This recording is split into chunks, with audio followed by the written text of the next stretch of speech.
One day with Paco, he was explaining something, and then I said, "Can I record this in cassette?" It's a pretty complex thing. And then he said, "What?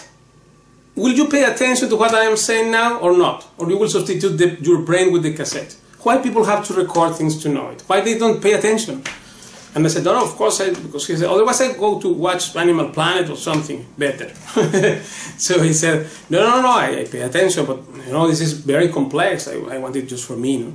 Obviously he knew that, but the problem is that he's right with this thing of technology.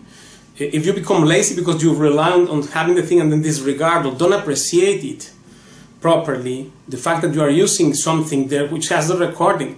When I saw Paco in Toronto years after, he said, "Your channel has 500 videos. Oh wow.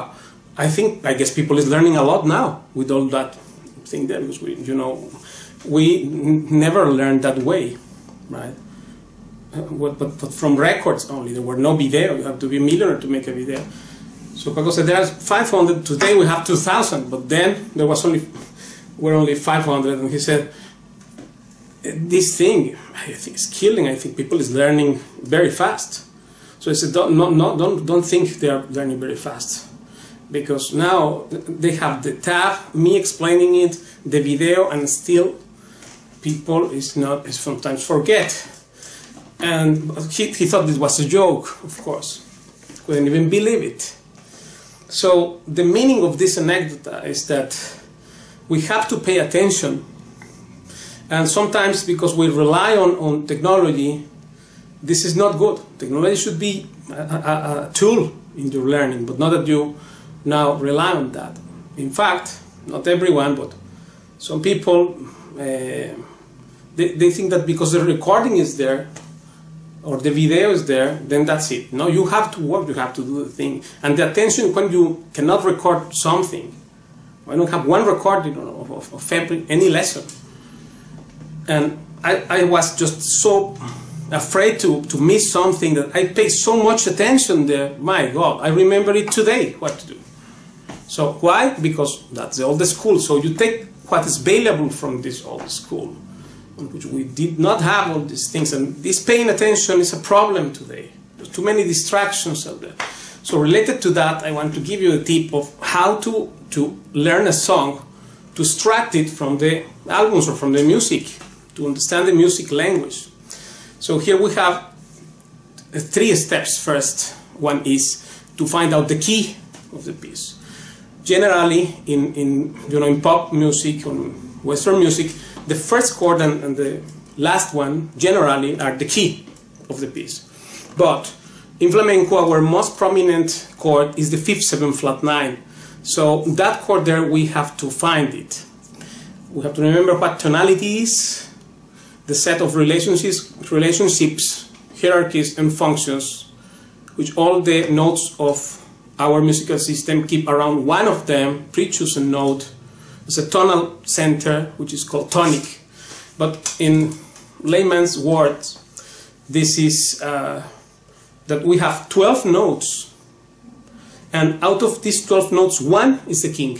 That's it. This is the easiest way to understand what is tonality, even for someone who is not a musician. So out of 12 notes, one is the king. And there is no democracy here, and we have to find out that guy. So first step is find out the key of the piece. This is how you learn a song for cante accompaniment, for composition, to play anything. And then, therefore, we first have to listen, not play, just listen it, and find out the key, which is the most prominent chord, which in flamenco is 5th 7 flat 9. So here we go. So I put this, let's say I go like this.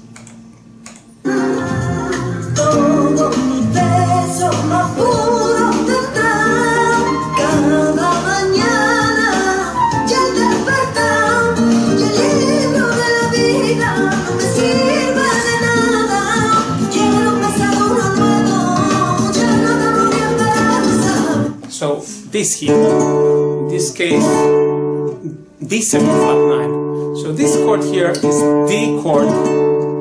It will work as our key, because in flamenco this is more important than the actual key, which in this case is G minor, a real key here. So here we have, again, let me show you. Then after this, so this chord is the center. Now, because of that, as we have to find the tonic, find the main guy, which in this case 5th 7 flat 9, D7 flat 9 is. The description I will post the piece and all that, so you can do your thing. But to confirm that this is the right note, we will play just the bass of it along with the music. And by the way, when you are listening to know which chord is that, you need to listen the bass, because if you listen, the bass tells you which chord is being played, even if it is an inversion. So here we go. We will confirm if that is right. The note we guess out, which is D, if it matches with the music. So I put the music and have to play in the very same time, also rhythmically. And then we know, yes, that's right or not. Okay, let's do it.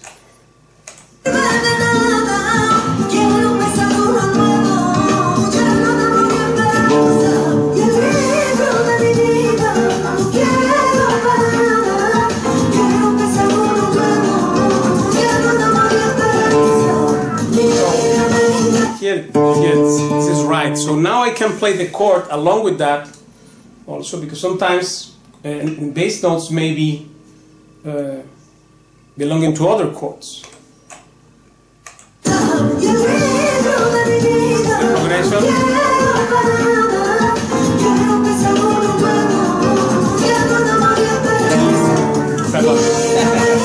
Let's take here, this here.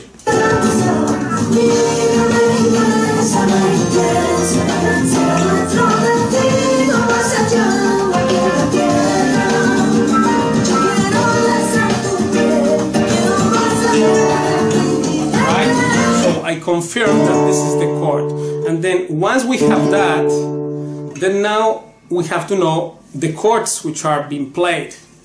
These chords here, which chords we have in flamenco? In flamenco we have 4 chords coming from the Andalusian cadence, which are everything, and therefore, as all comes from them, we need to know the field. The field is these chords and which other chords are there. First degree, flat 7, flat 6, and 5th 7 flat 9. These 4 chords. Then also you have 2 minor chords, substitutes for the degrees flat 7, namely C sharp minor. So in this case, which of course here is D minor, but we have the K pot 1. Anyway, this chord here, or the 5th, Roman numeral 5th. Remember that the Roman numerals gives us the function really of the thing, while the letter only gives you one note. So this is the 5th minor, this is the 4th minor. This 5th minor is the substitute for the flat 7 chord, and this 4th minor is the substitute for the flat 6, where, well, Paco included that in 1976 in El Moraima. For the first time in the history of flamenco guitar. This chord is used, the 4th minor, as a substitute for the flat 6 chord. And also 4th minor with the bass of the flat 2nd. Right? The flat 9 on the bass. So 4th minor, then 4th minor on flat 2nd, which is used as a substitute, either as a substitute of a flat 6 or as a chord which follows 4 minor in a progression. Example, right? 4 minor on flat 2nd, 5th 7 flat 9. Therefore, we have the Andalusian cadence, first minor, flat 7, flat 6, 5th 7 flat 9. And also we may sometimes hear first minor, 5th minor, 4th minor, 5th 7 flat 9, or just one of them as first minor, 5th minor, flat 6, 5th 7 flat 9, or 4th minor, first minor, flat 7, 4th minor, and 5th 7 flat 9. Therefore we have 4 chords, 1, 2, 3, 4, plus these 2, 6. Then we have the secondary dominants of the degrees there, of the flat 6 and flat 7. So we have, therefore we have the auxiliary dominant 5th of the flat 7,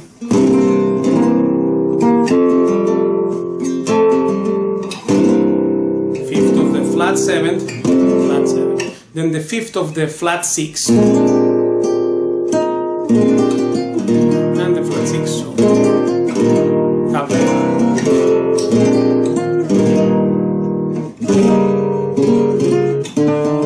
right? These are 2 dominant extra chords, which makes 8, and then these substitutes, minor chords, which are substitutes for the degrees flat 7, flat 6, also have their own auxiliary dominant, which is 5th of the 5th minor, 5th of the 4th minor,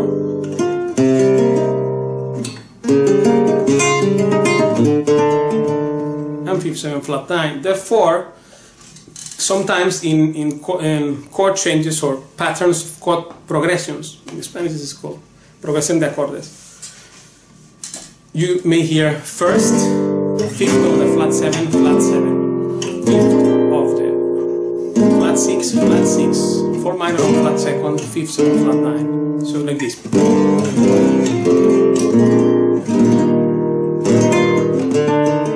Or it also could be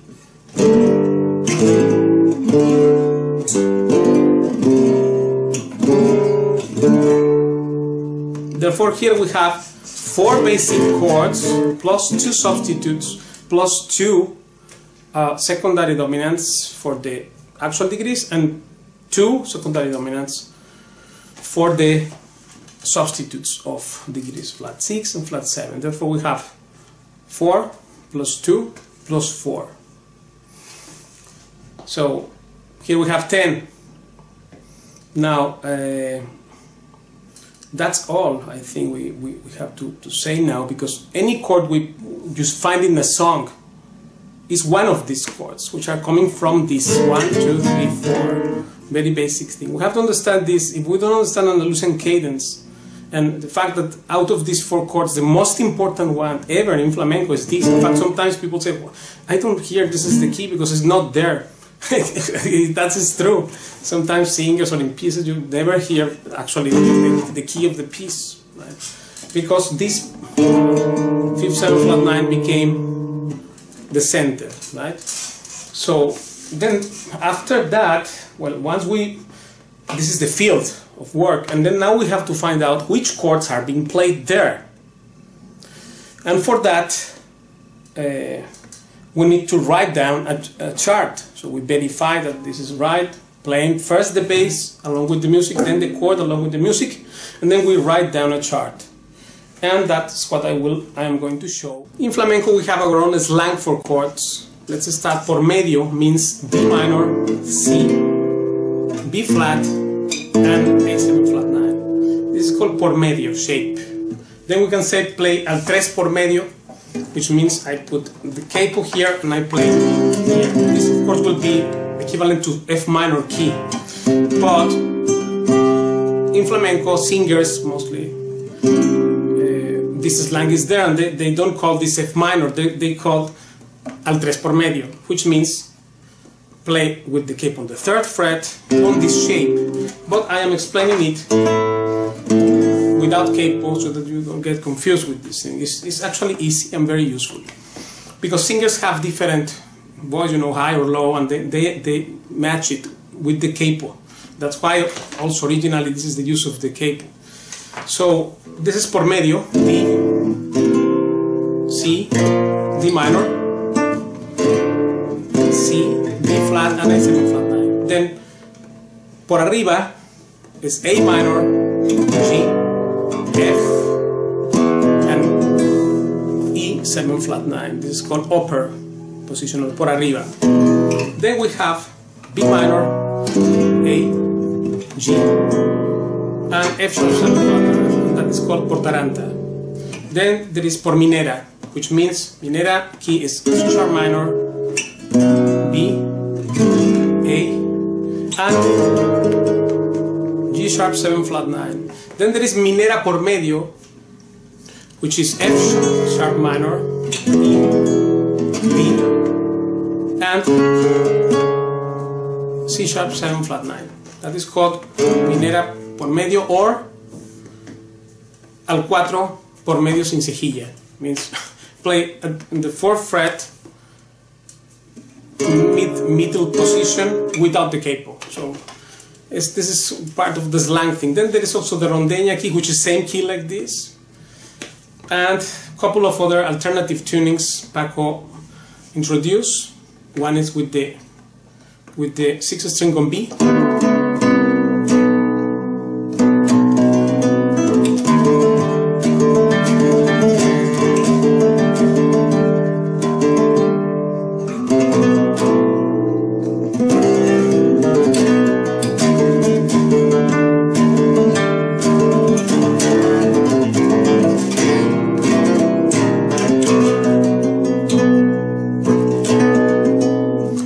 also, of course, with the 6th string on C sharp,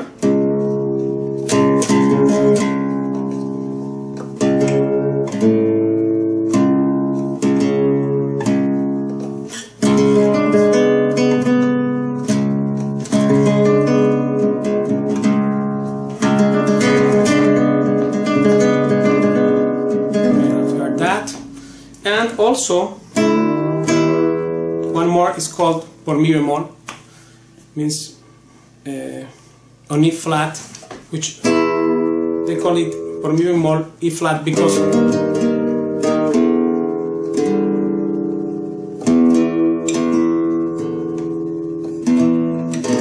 the main chord is D sharp 7 flat 9 or E flat, and this consists of G sharp minor first degree, then flat 7 is F sharp, and E is flat 6, and then D sharp 7 flat 9, what they call it E flat. Even more is this chord, so this is another shape called por mi bemol. Then one more, which is play por si, C, S, I, meaning B notes actually in English. So this playing in B means that the shape here will be first degree E minor, then D will be flat 7, C will be the flat 6, and B7 flat 9 is here. So we have E minor, D, C, and this is like the Granadine is playing this key and many things, but this is not related to the palos. This is just the slang for the keys. I'm telling you, because when you if you do this right and have the Roman numerals here, then you can practice this with the capo in different places. For instance, in this case, this piece is in G minor, so I can play it. In fact, this page, I prefer to start the easy way, going with the chords, with the capo on the 3rd fret and playing the E minor shape here, right? For instance, this way.